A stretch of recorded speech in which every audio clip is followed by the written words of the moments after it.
I wanted to say some things about pausing.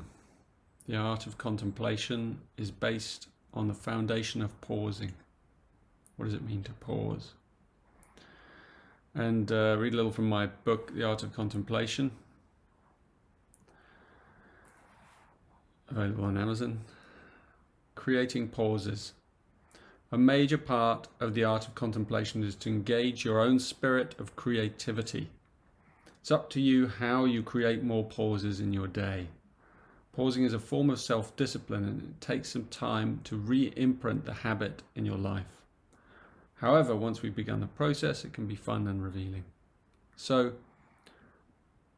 it's up to you, it's up to us. We have to find the pauses, we have to make them, we have to create them, we have to be quite creative in our thinking. We have to enjoy the process a little bit. It's a bit of a dance. And there are many types of pauses. Pausing does not necessarily mean that you have to stop moving and remain still. This is the real point I'd like to make today. This is only one aspect of pausing. Another type of pause is the transitionary pause between one event in our life and the next. For example, walking to work can be a pause. It all depends on how you walk. If you rush headlong down the street while at the same time gazing at your phone, this is not creating a pause.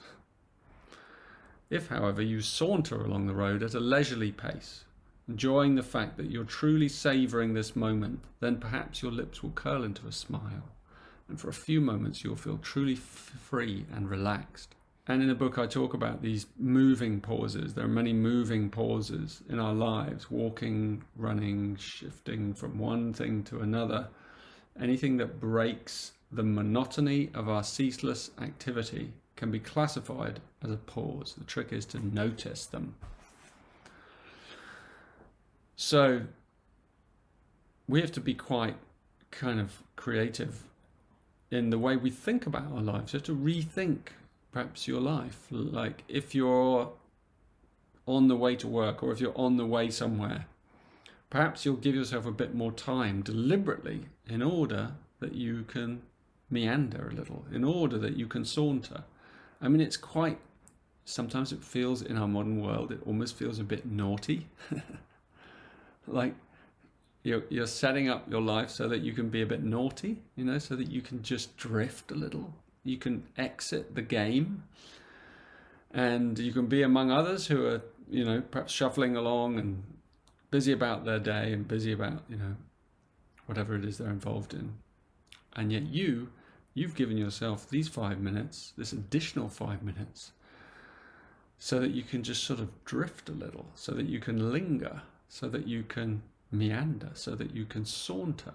All these lovely words in English which mean pausing in movement, you know, pausing in activity, pausing before doing the next thing. That's really important.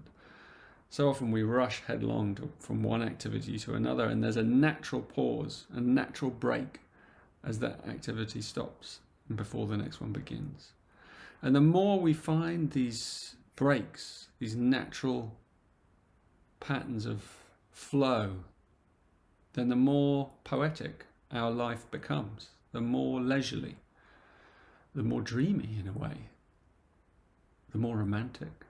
And because we notice more around us, we pick up on the aesthetics, the beauty, the light, you know, even on a grey day down here in England, if you're really paying attention, today is quite nice actually, but if you're really paying attention, there's such exquisiteness in the tonality of, you know, the light as it falls on a branch, or as it falls on, you know, someone's face, or on the dishcloth. You know, it's like really noticing the sacred in the everyday. I mean, if any of you have ever taken plant medicine, whether it's magic mushrooms, psilocybin, or one of those things, you may remember moments where you see that. You know, you see, because you're more dialed in, you know, you see in the most mundane things absolute beauty. And this is not something that requires an additional chemistry.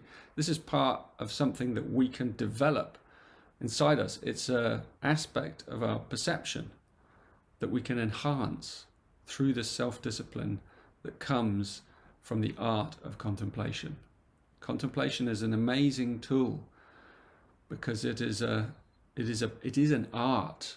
You know, it is not a science, it is an art. And like all art, we have to go back creatively into it anew each day. And we create something, we sculpt our day, our life, according to the poetic laws that we find, that we notice, that we see operating around us.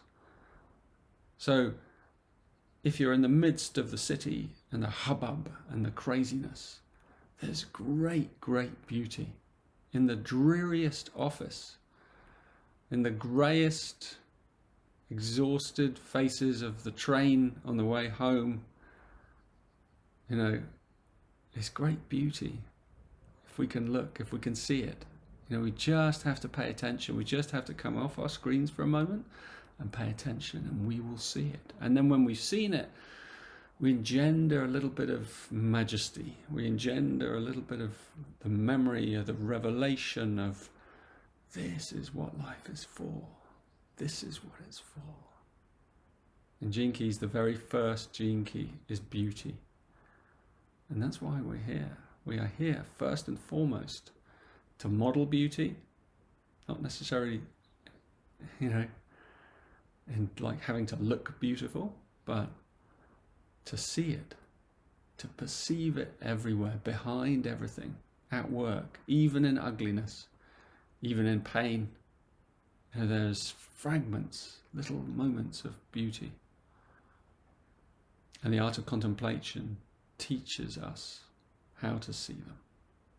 And that's what makes it one of the most treasured and overlooked of arts, of all the arts.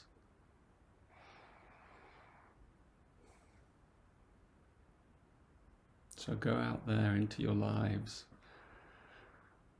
and sculpt a poetic life using the art of contemplation. And you'll see that you'll be spreading light wherever you go.